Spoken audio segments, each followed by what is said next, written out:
चलिए शुरू करते हैं आज का टॉपिक हड़प्पा सभ्यता के प्रमुख स्थल। तो हड़प्पा सभ्यता है क्या, इस चीज़ के बारे में आपको बता चुका हूँ। आज हम हड़प्पा सभ्यता के कुछ ऐसे प्रमुख स्थलों के बारे में समझेंगे कि हड़प्पा सभ्यता किन स्थानों तक फैली हुई थी और हड़प्पा सभ्यता में किन किन जगहों पर किस प्रकार के स्रोत मिले हैं जिनके बेस पर हम समझ सकते हैं कि यहाँ हड़प्पा सभ्यता फैली हुई थी। तो उन्हीं कुछ हड़प्पा सभ्यता के स्थानों के बारे में आज समझेंगे। इस वीडियो के लेक्चर में आप बने रहें। अगर आपने मेरा इंट्रो वीडियो नहीं देखा फर्स्ट पार्ट, तो आप देख सकते हैं उसको, आई बटन पर आप क्लिक करके देख सकते हैं। तो चलिए हड़प्पा सभ्यता के प्रमुख स्थल में हम सबसे पहले समझते हैं कि मोहनजोदड़ो के बारे में मैंने आपको बता दिया था कि मोहनजोदड़ो है क्या और ये कौन सी जगह पर, यहाँ पर किस प्रकार के स्रोत पाए गए हैं, ये चीज़ मैं आपको बता चुका हूँ। तो देखिए इसमें सबसे पहले मैं आपको थोड़ा सा फिर दोबारा समझा देता हूँ कि यहाँ पर बहुत ही बड़े अवशेष मिले हैं जिनके अंदर स्नान गृह, जो बड़ा स्नान गृह था, दूसरा यहाँ पर माल गोदाम भी पाए गए हैं और यहाँ के जो घर थे, यहाँ की गलियाँ थी, नालियाँ थी, सारी पूरी योजना पूर्वक बनाई गई थी। ये पूरी तरह साफ़ सफाई पर ध्यान देते थे, अपनी प्राइवेसी पर ध्यान देते थे। तो इन चीज़ों के बारे में हम समझ चुके हैं। आगे हम पढ़ेंगे, ये एक प्रमुख स्थल हो गया मोहनजोदड़ो का। अब इसके अंदर हमने एक स्रोत और देखा है, यहीं पर हमें मोहरें पाई जाती हैं। अब मोहरें जो होती हैं ये एक प्रकार के सिक्के थे। इन मोहरों को, जो हड़प्पा सभ्यता थे, इन मोहरों का इस्तेमाल किस लिए करते थे वो, इनका मोहरों का इस्तेमाल होता था उनका एक जगह से दूसरी जगह जाने के लिए, अपनी जो सुविधा है उसको काफ़ी ज़्यादा आरामदायक बनाया जा सके। वो सिक्कों के माध्यम से होता था जिन्हें हम मोहरें कहते हैं। तो इनकी जो मोहरें थीं वो सैलखड़ी नामक पत्थर से बनवाई जाती थी। किससे? सैलखड़ी। तो देखिए सैलखड़ी पत्थर है क्या। सैलखड़ी एक मुलायम पत्थर होता है। यदि इसको हम आसानी से अगर एक नेचुरल तापमान में रखते हैं तो ये पिघलना शुरू हो जाता है। तो अब बात यह है कि भाई इससे सिक्के बनाए जाते थे जो सैलखड़ी नामक पत्थर से। तो इनके ऊपर कुछ ऐसे चित्र भी होते थे जिन्हें हम आज समझ नहीं पा रहे हैं। यानी मतलब ये हड़प्पा की लिपि है एक तरह की, यानी उनकी लिपि है जो इन्हीं सिक्कों पर लिखी हुई है। मतलब ये लिपि इस तरह की जिसको आज तक पढ़ा नहीं जा सका है। ये मोहनजोदड़ो के अंदर ही सैलखड़ी नामक पत्थर जो है जिससे मोहरें बनाई जाती थी, ये पाया गया है। दूसरी चीज़ हम समझेंगे यहाँ पर मोहनजोदड़ो से हमें जो दूसरा स्रोत मिला है वो है बाट। अब यहाँ के देखिए बाट किस प्रकार के थे वो चीज़ समझते हैं। देखिए यहाँ इसको आप देख सकते हैं, मैंने इसका डायग्राम दिखा रखा है, आप देखिए उसमें। तो ये चट नामक पत्थर से बनाए जाते थे। ये कैसे होते थे? घनाकार होते थे। इनकी शेप कैसी होती थी? घनाकार, मतलब इस तरह की, ये घनाकार शेप में होते थे। तो ये चट नामक पत्थर होते थे। इन पर द्विआधारी भी लिखे रहते थे, मतलब द्विधारी होते थे ऊपर से। कैसे? मतलब जैसे एक है तो एक का डबल क्या होगा? 1 ही रहेगा। जैसे 2 है, 2 का डबल क्या होगा? 4 होगा। तो मतलब ये स्क्वायर थे, इन्हें द्विधारी कहते थे। तो इन पर ये लिखे रहते थे। तो ये बाट पाए गए हैं। तो देखिए बाट यहाँ पर कुछ बड़े बाट भी पाए गए हैं, कुछ छोटे बाट भी पाए गए हैं। तो जो छोटे बाट थे, छोटे बाटों का प्रयोग किस लिए किया जाता था और बड़े बाटों का प्रयोग किस लिए किया जाता था वो चीज़ समझते हैं। छोटे बाटों को अक्सर ये जो आभूषण होते हैं, आभूषणों को तोलने के लिए या मनकों को तोलने के लिए, मतलब जो ज़्यादा महंगी चीज़ें होती थी जिन्हें हम आसानी से तोलें छोटे मोटे बाटों में, जैसे आज के टाइम में भी आप सोनार की दुकान में देख सकते हो, वो छोटे बाटों का ही इस्तेमाल करते हैं। बड़े बाटों का ज़्यादातर अक्सर वो कुछ महंगी कोई बड़ी वस्तुएं हो उनको तोलने के लिए करते थे। तो आगे ये मोहनजोदड़ो का था, इस बारे में आप समझ गए। ये बाट के बारे में है और ये हमारे सैलखड़ी नामक जो पत्थर था जिससे मोहरें बनाई जाती थी। तो आगे जो अगला हमारा है वो है चन्नूदड़ो। तो चन्नूदड़ो के बारे में समझते हैं हम। तो अगला टॉपिक हमारा जो आता है चन्नूदड़ो।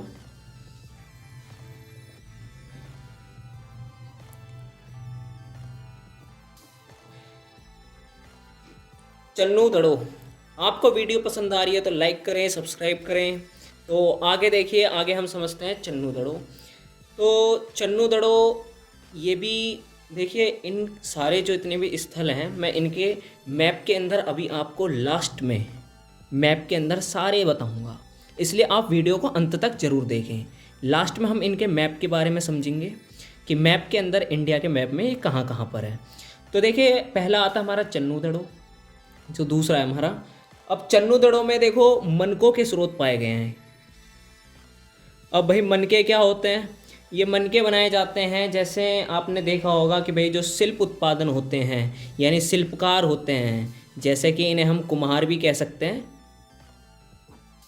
जो अपने हाथों का प्रयोग करके मिट्टियों को कुछ अलग प्रकार का डिज़ाइन देते हैं जिसे हम आज खरीदते हैं, चाहे वो मटके हों चाहे किसी प्रकार के। तो यहाँ पर मनके वगैरह बनाने का स्रोत यहाँ चन्नू दड़ों से मिला है हमें। तो देखिए यहाँ पर जो मनके बनाए जाते थे, मनके बनाने में भी काफ़ी ज़्यादा अलग अलग प्रकार की तरीके अपनाए जाते थे। तो ये शिल्प उत्पादन था, ठीक है। तो यहाँ शिल्पकार अपने अपने हाथों के बल पर, अपनी हाथों की स्किल पर ये अलग अलग प्रकार के मनके बनाते थे। तो आगे हम इसके अंदर समझेंगे कि भाई जो मनके थे वो किस किस प्रकार के बनते थे, किस किस वस्तुओं से बनाए जाते थे। जैसे बता दूं कि भाई ये धातुओं से भी बनते थे, धातु हो गए, या फिर इसके अंदर हम कह सकते हैं कुछ मनके ऐसे होते थे कि भाई कुछ अलग डिज़ाइन से हम समझ सकते हैं। तो आगे इनकी जो डिज़ाइन होती थी वो चीज़ समझनी ज़रूरी है। देखिए कुछ मनके ऐसे होते थे जो गोलाकार हों, जैसे आज के टाइम में भी आप देखते हो मोतियाँ वगैरह जो माला वगैरह बनाई जाती हैं, तो उनमें जो लगे रहते हैं मनके मोतियाँ वगैरह।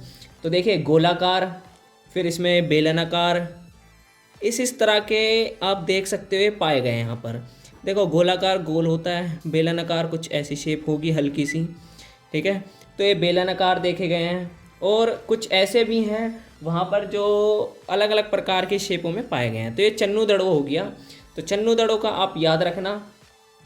और यहाँ पर देखिए सबसे बड़ी बात, और यहाँ पर सैलखड़ी जो नाम का पत्थर था जो मैंने आपको ऊपर बताया था, वही उस पत्थर का उपयोग करके यहाँ पर भी मनके बनाए जाते थे, सैलखड़ी नाम के पत्थर से।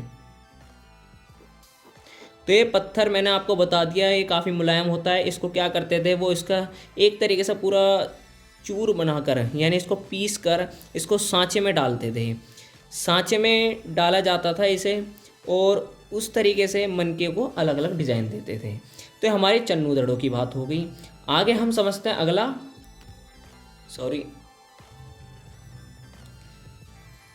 तो ये है हमारा अगला लोथल।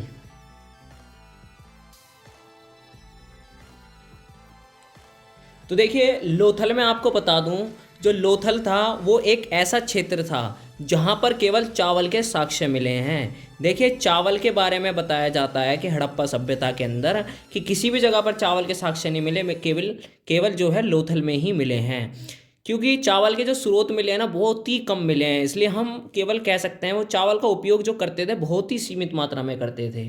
तो यहाँ से देखिए एक टॉपिक और मैं आपका करवाता हूँ कि हड़प्पा सभ्यता का आहार किस प्रकार का था, आहार सिस्टम, यानी वो किस प्रकार से अपना न्यूट्रिशन जो लेते थे वो कैसे लेते थे।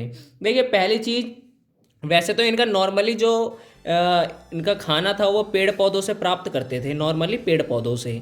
लेकिन इनका जो मुख्य मुख्य आहार था जिनके अंदर इनका मांस मछली वगैरह आते थे, तो ये नॉर्मली है आज के टाइम के लोगों के लिए भी, तो इनका मुख्य आहार था, ये मुख्य है। तो आगे देखिए हम समझेंगे इसके अंदर कि ये किस प्रकार के अनाजों का उपयोग करते थे, अनाज इनके अंदर कौन कौन से आते थे भाई, अनाज कैसे कौन से अनाज खाते थे। अनाजों में देखिए जैसे गेहूँ हो गया, गेहूँ, दूसरा हम कह सकते हैं दाल वगैरह, जौ, जिसमें हम देखिए चावल भी कह सकते हैं। जो चावल थे ना वो यहीं पर मिले हैं, चावल के और कहीं स्रोत नहीं मिले, इसीलिए चावल के जो जितने भी स्रोत हैं ना बहुत ही कम मिले हैं, तो आप इसको ध्यान रखना।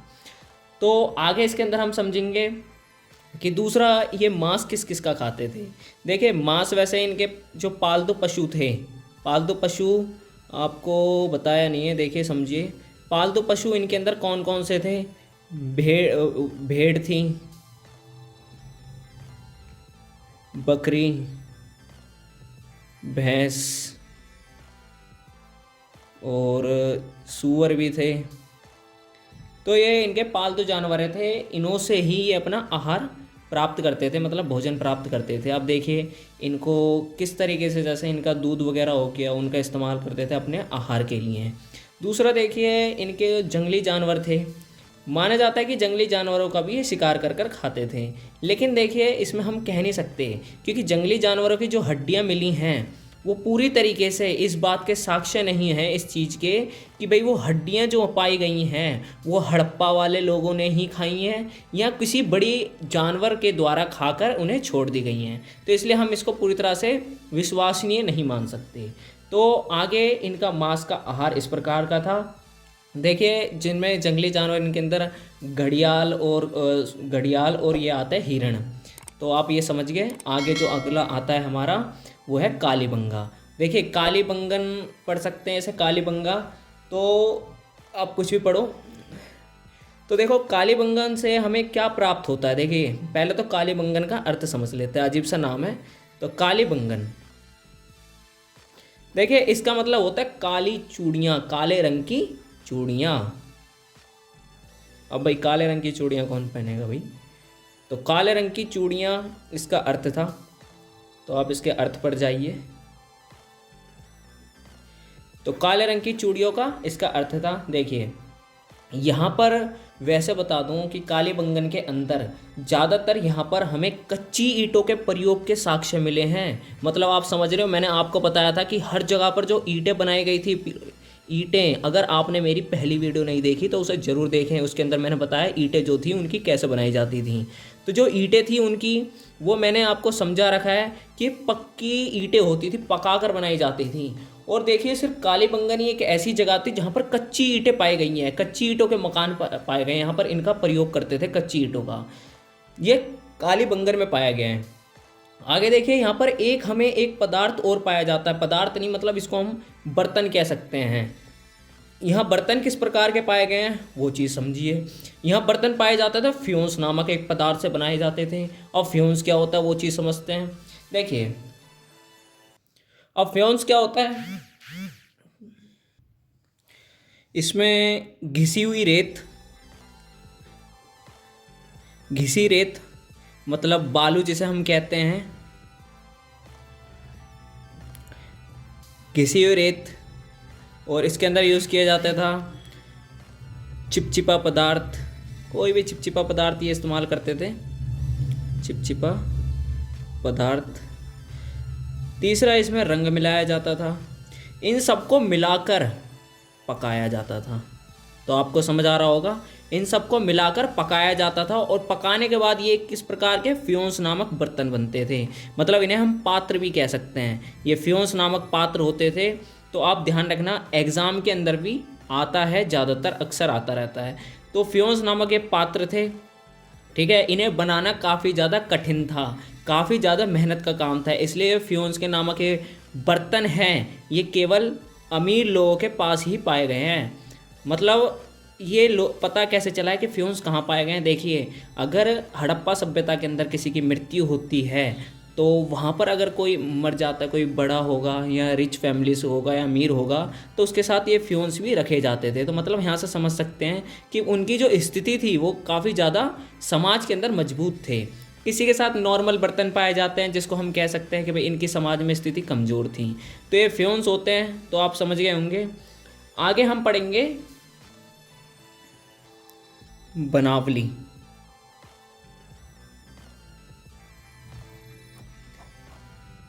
तो देखिए बनावली में मैं बता दूं आपको कि बनावली एक ऐसी जगह थी जहां पर कि पाया गया है कि लोगों ने बैलों का भी इस्तेमाल करना शुरू कर दिया था सामानों को ढोने के लिए। तो यहाँ पर बैलों के देखिए साक्ष्य मिले हैं। बैलों के जो पहिए होते हैं उनके ज़मीन पर कुछ साक्ष्य मिले हैं, या बैलों के भी कुछ स्रोत पाए गए हैं। तो यहाँ पर हम कह सकते हैं कि बनावली के अंदर बैल के स्रोत पाए गए हैं। तो हम इसके अकॉर्डिंग बता सकते हैं कि ये बैलों का इस्तेमाल करते थे अपने सामानों को ढोने के लिए। देखिए यहाँ पर तांबे से भी बनी हुई कुछ वस्तुएं पाई गई हैं। तो देखिए तांबा जो था, ये बनावली में तांबा आता कहाँ से था, ये बहुत ही ज़्यादा इम्पोर्टेंट है। तो आप ध्यान रखना, जो तांबा था यहाँ पर, तांबा कैसे आता था। तांबा एक खेतड़ी जगह है, ये खेतड़ी जो है ये कहाँ पड़ता है, ये आपको मैप में बताता हूँ मैं अभी, 2 मिनट रुकिए। तो देखिए तांबा जो था वो खेतड़ी क्षेत्र से आता था, ठीक है। ये राजस्थान में, वैसे बता दूं, राजस्थान के खेतड़ी क्षेत्र से आता था ये। अब देखिए इसमें खेतड़ी जो है उसको हम गणेश्वर जोधपुरा संस्कृति के नाम से भी पुकारते हैं। एग्जाम में बहुत बार पूछा गया है, गणेश्वर जोधपुरा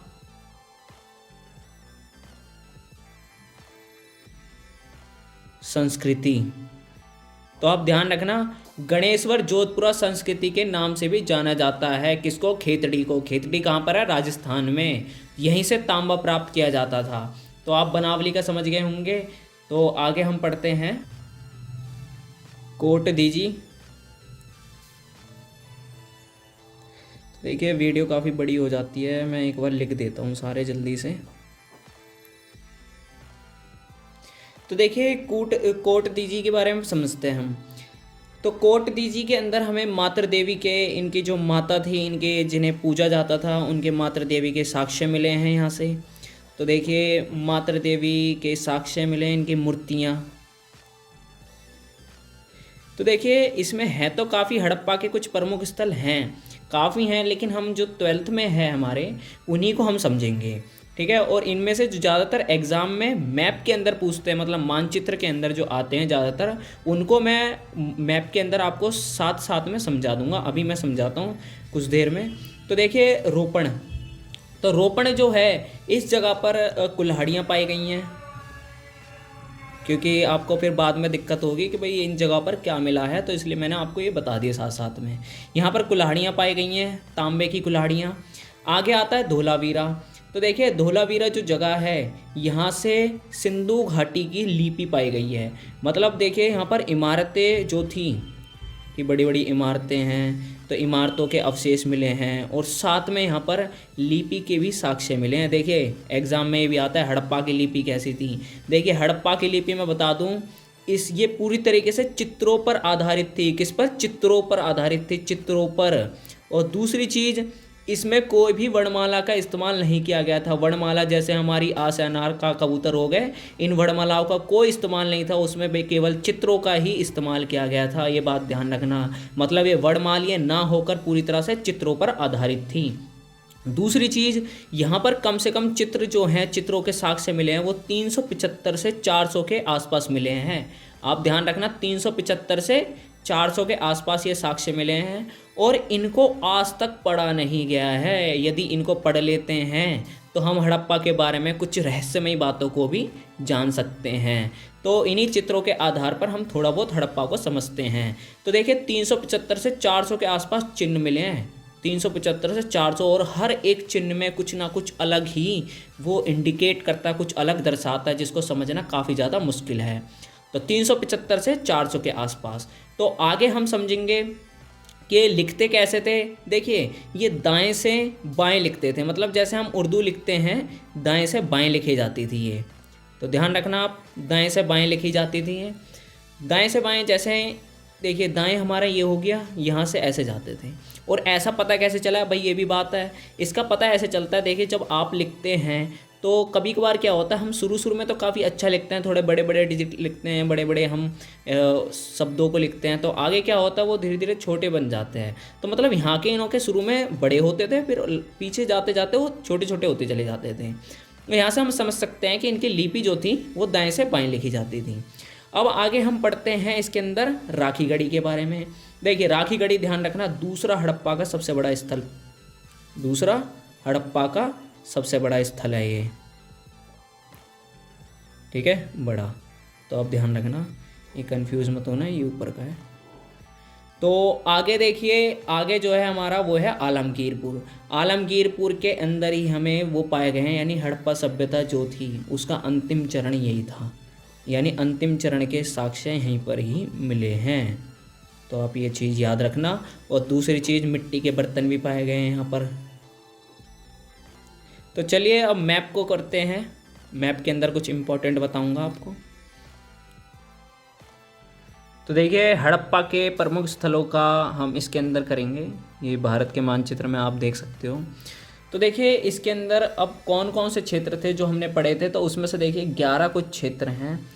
तो इन 11 को आप अच्छी तरह से याद रखना, इनमें से कोई भी एक पूछा जा सकता है एग्ज़ाम में। तो सबसे पहले हम जो पढ़ेंगे, जो हमारा पहला आता है देखिए हड़प्पा। तो जो हड़प्पा है हमारे यहाँ पर है, तो आप ध्यान रखना हड़प्पा जो है हमारे यहाँ है, मतलब हमारा पाकिस्तान में पड़ता है। दूसरा जो है हमारा बनावली, जो मैंने आपको बताया था, बनावली जो है ये है, ठीक है। जो हमारा आगे आता है कालीबंगन, जैसे मैंने बताया था, जिसे काले रंग की चूड़ियाँ इसका अर्थ है। तो ये कालीबंगन जो है ये ध्यान रखना आपका जो है ये पड़ता है यहाँ पर, ठीक है। ये कालीबंगन हो गया। फोर्थ जो आता है हमारा बालाकोट। तो देखिए बालाकोट जो है हमारा ये है यहाँ पर। तो बालाकोट के बारे में आपको बताया नहीं है मैंने, तो आप इसको मैप के अंदर ज़रूर याद रखें। आगे आता है हमारा राखी गढ़ी। देखिए राखी गढ़ी है, राखी गढ़ी को देखो एग्ज़ाम में काफ़ी बार पूछा गया है, काफ़ी बार। राखी गढ़ी हो गया, बनावली हो गया, तो ध्यान रखना इनको ज़्यादातर पूछ लेते हैं। और फिर आगे आता है हमारा फिफ्थ वाला, फिफ्थ हो गया हमारा। फिर आता है सिक्स्थ में हमारा कौन सा है, धोलावीरा। तो देखिए धोलावीरा हमारा गुजरात में पड़ता है, धोलावीरा। फिर आता है नागेश्वर, नागेश्वर भी हमारा गुजरात में है। एट्थ आता है हमारा लोथल, लोथल भी यहाँ पर है। देखिए गुजरात के ज़्यादातर पूछे जाता है, गुजरात के अंदर ज़्यादातर ध्यान रखना। गुजरात में कौन कौन से हैं, धोलावीरा, सॉरी इसके अंदर एक गलत हो गया मेरे ख्याल से, ये है सिक्स्थ है धोलावीरा, नागेश्वर और लोथल, ठीक है। तो ये ज़रूर पूछे जाते हैं, आप ध्यान रखना इसमें। फिर आगे आता है हमारा मोहनजोदड़ो। भाई मोहनजोदड़ो कौन सी जगह है, देखिए ये तो भाई पूरे हड़प्पा का ही एक तरह सिस्टम है, मान के चल लो। तो नाइन्थ है हमारा मोहनजोदड़ो। तो ये मोहनजोदड़ो देखो यहाँ पर है, ठीक है। आगे आता है चन्नूदड़ो है, वो यहाँ पर है हमारा 10th। 11th आगे हमारा कोट दीजी। वैसे इसको ज़्यादातर पूछा गया नहीं है, ठीक है। ये कोट दीजी हमारा मोहनजोदड़ो के जस्ट नीचे, आप बस इतना याद रखना। Okay, thank you to watch.